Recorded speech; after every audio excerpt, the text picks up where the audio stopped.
MaxAnte offers these transmissions as messages for those that sense that things are not as they appear here.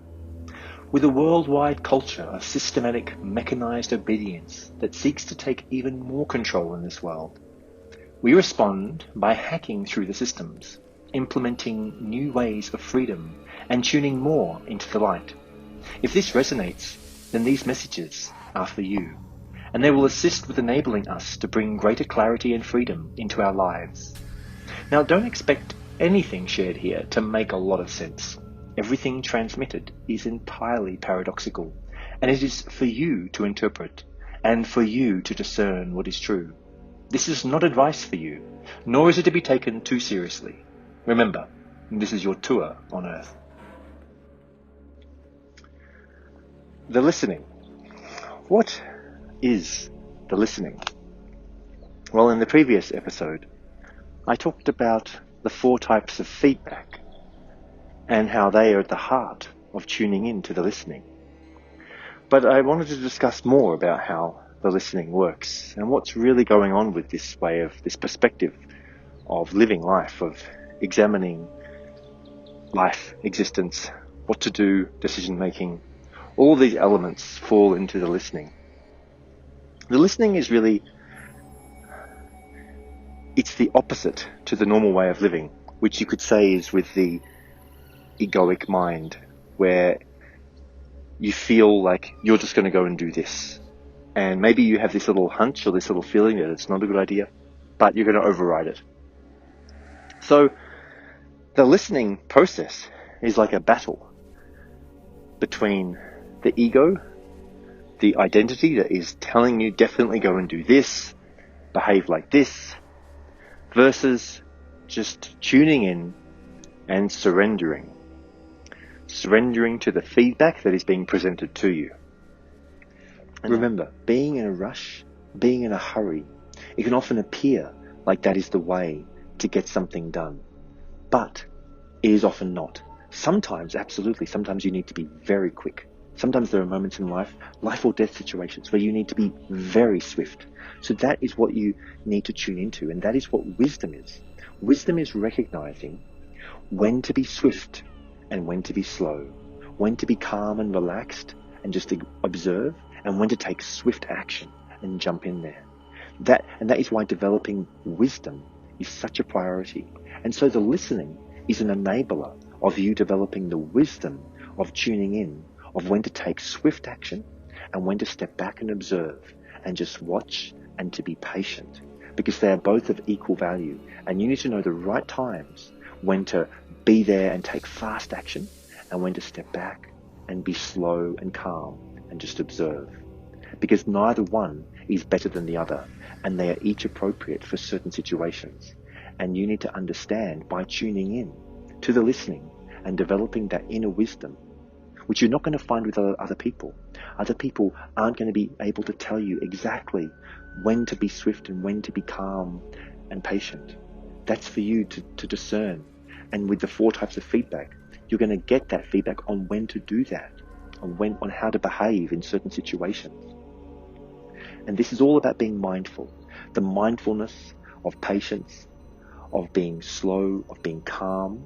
And so you want to have periods every day when you're giving that to yourself, that restfulness of peace, of being kind. That is so essential. If you're not giving that to yourself every day, it's exhausting.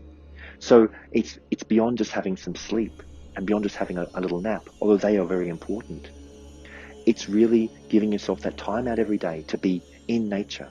If you're not going to a park every day and just relaxing and being with the trees and being with nature, if you're not spending a bit of time meditating every day, then you can easily get out of whack, out of balance. So it's essential to recognize this and to give yourself these opportunities every day, because every day is a new life for you to be here. And that is being kind to yourself. And I discussed the feedback is coming in 4 ways. It may not be all 4 at the same time. Maybe it is several at the same time. But it can come in any of these 4 ways. And so the first was the body's feedback. The body is the most easily accessible, most trustworthy form of the feedback, because you can't deny it and it doesn't lie. The body doesn't lie. It's revealing to you through the sensations, through your heartbeat, through your breath. It's revealing through your gut, like how do you feel in your gut. All of these elements, the sensations running through the body, they're telling you what's going on. The feedback can often be very strong. And so this is the number one place to pay attention, to listen to, because you can't fudge it, you can't fake it. It's an authentic, real, baseline type of feedback about what's going on. So that's really where you ought to place most of your attention. After that comes the mind and the emotions as a second type of feedback. And so that's where we can get easily caught up. Because it's here, that's often where the ego exists, the identity. And that's telling us, no, do this, do that. And it can often be very harsh. It can sometimes be very hard. Like it can be focused, but it's not always right. And it can often be confused. And there can often be very strong emotions, like it can be erratic, it can feel confused, it can feel angry, it can have a lot of emotions running in there as well.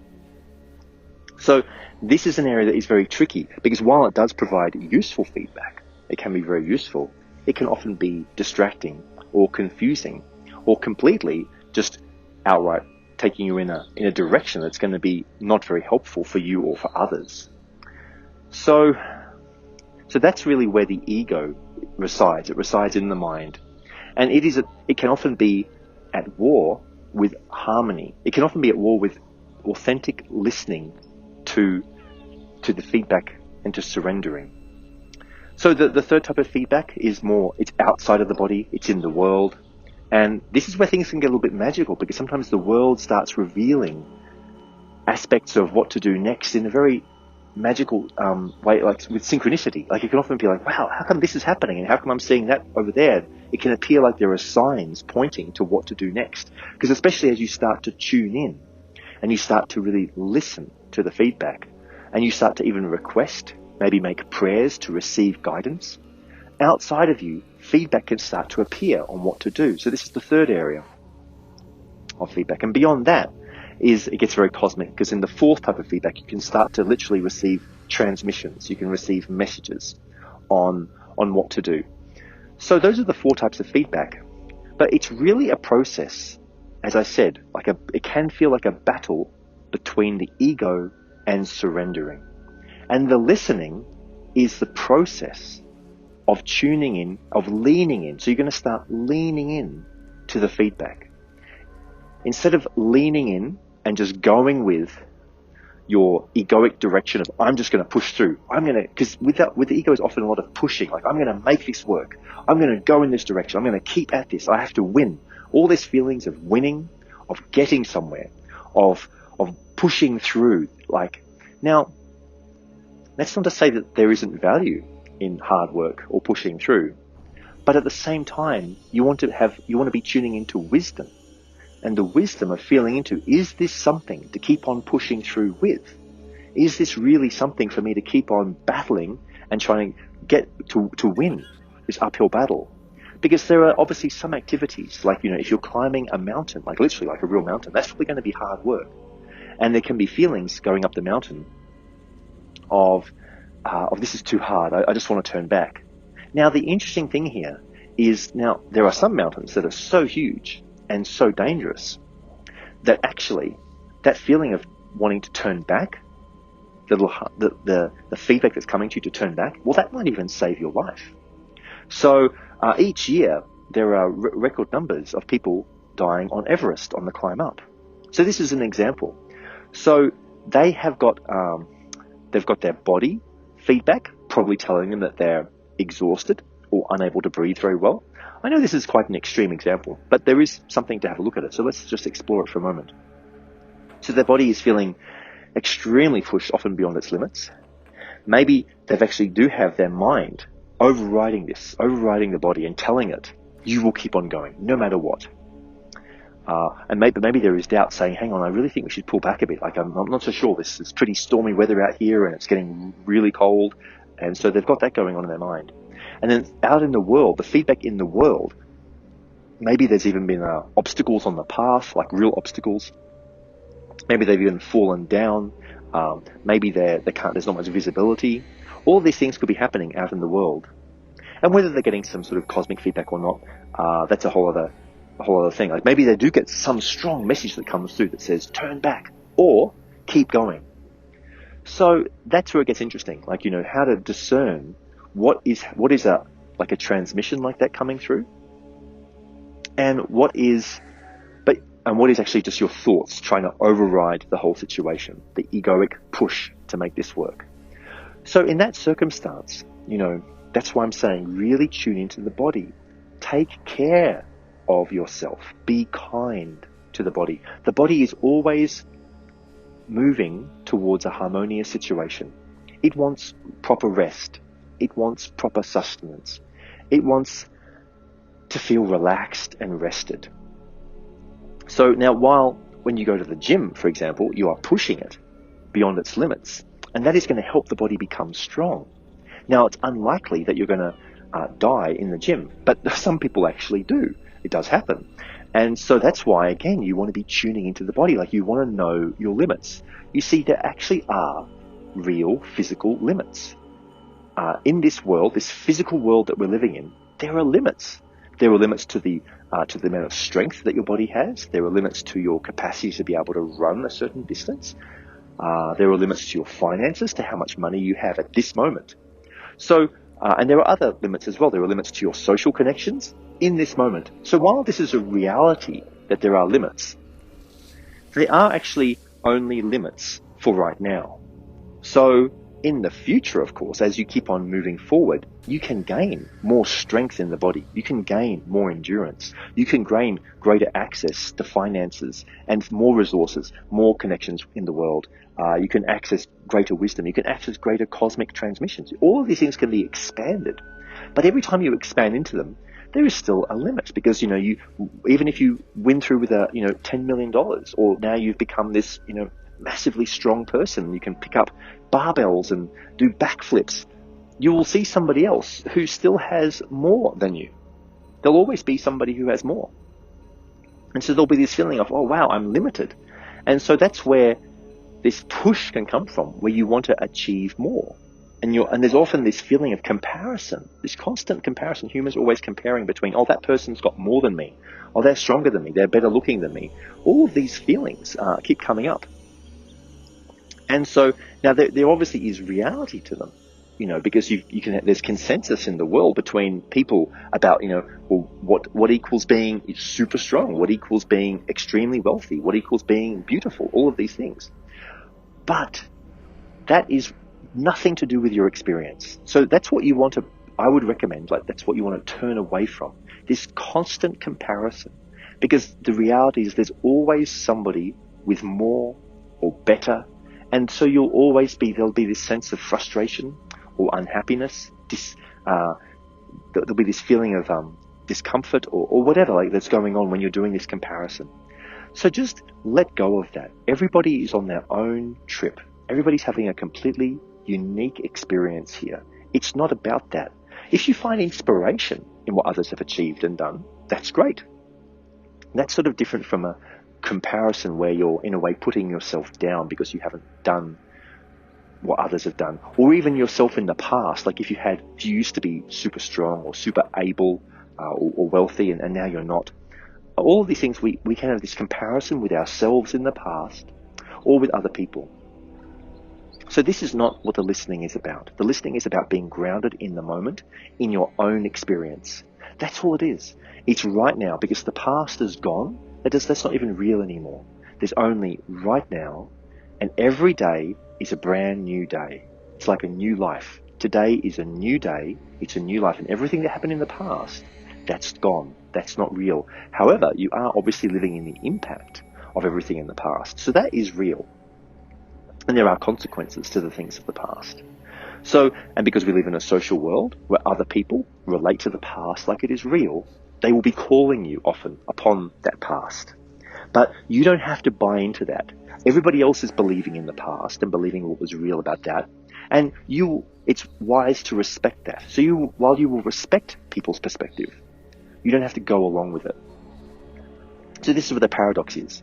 another paradox. You're going to have the paradox of going, oh yes, I get it, that was real, that was in the past, but in your own mind, in your own reality, you will tell yourself, but that is gone now. This is a new day.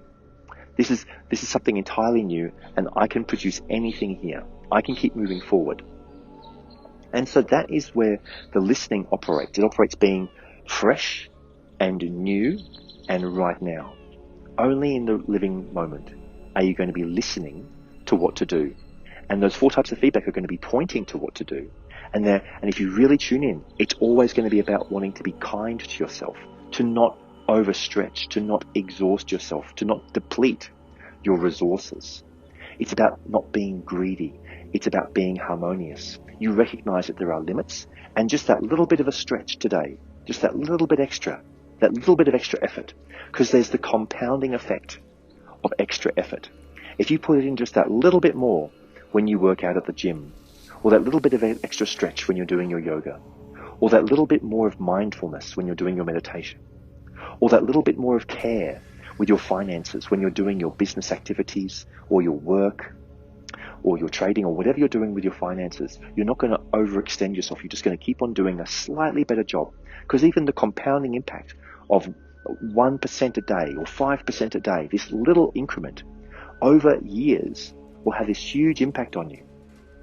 That's why they say you need to do 10,000 hours of something to become brilliant at it. And so it's recognizing that. It's not being impatient.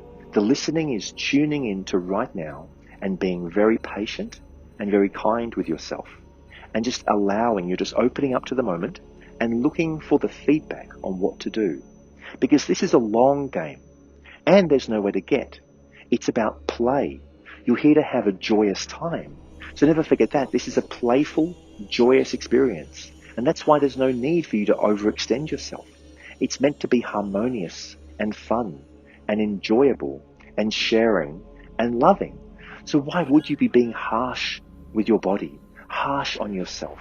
No, keep pulling yourself back from that and tuning into the moment of kindness and generosity, being very generous with yourself, with your body, being very kind. And then from there, you have the capacity to be generous with others.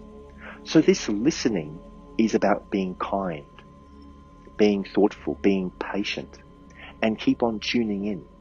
Because sometimes even remarkable things happen from you not taking action. It can be just as valuable for you to take no action as it is for you to take action. Why would you have this view that only pushing produces results? That's what the default society tells you. Push, push. Everything is about all this effort to try to get somewhere. But life doesn't work like that. Sometimes when you keep on pushing, that's when you can cause harm to yourself or to others, to your finances, to your body, to your loving relationships. No, just be gentle. There's no hurry. But we live in a world of speed where everything keeps getting faster and faster, and people are more and more impatient and more disconnected. And that's where they get out of balance. This whole situation leads to being out of balance, and the more out of balance you get, well, the more out of balance you get.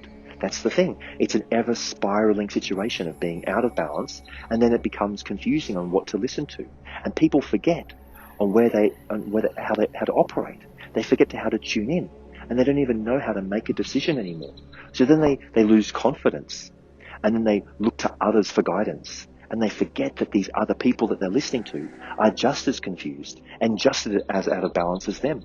And then they look for some guru, some mentor that looks like they're wise and looks like they have it together, maybe just because they're wearing a certain type of robe, or they're wearing a special suit, or they look very clean cut, or they appear to be very wealthy. But are they really any of these things? Do they really have wisdom? Well, you would have to examine them for quite some time. And that's where critical thought comes in. So it's really important to keep tuning in to critical thought and examining everything and not taking other people just at face value. There is wisdom with other people. There is wisdom in other books and other trainings and mentors and all of that.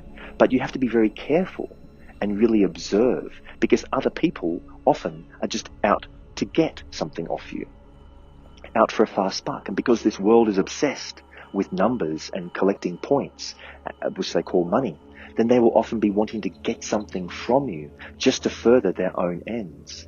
And if you're lacking in confidence and you're out of balance, then you would be easy prey for them.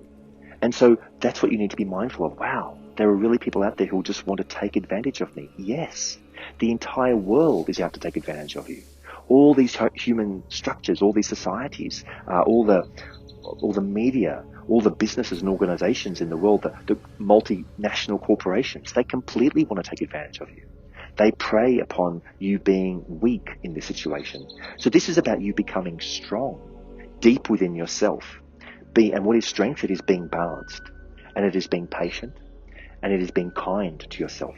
And as you have those qualities, then you're able to listen more quietly. You're able to really tune in to the 4 types of feedback. And that is where your real strength will come. Don't depend upon others. Develop your own inner strength by listening to the 4 types of feedback. And the more you keep tuning in to the listening, the more and more confidence you will have that the world is your teacher, that you don't need to depend upon anyone else, that your body is your most valuable asset. It is your most remarkable instrument for discovering what is really going on here.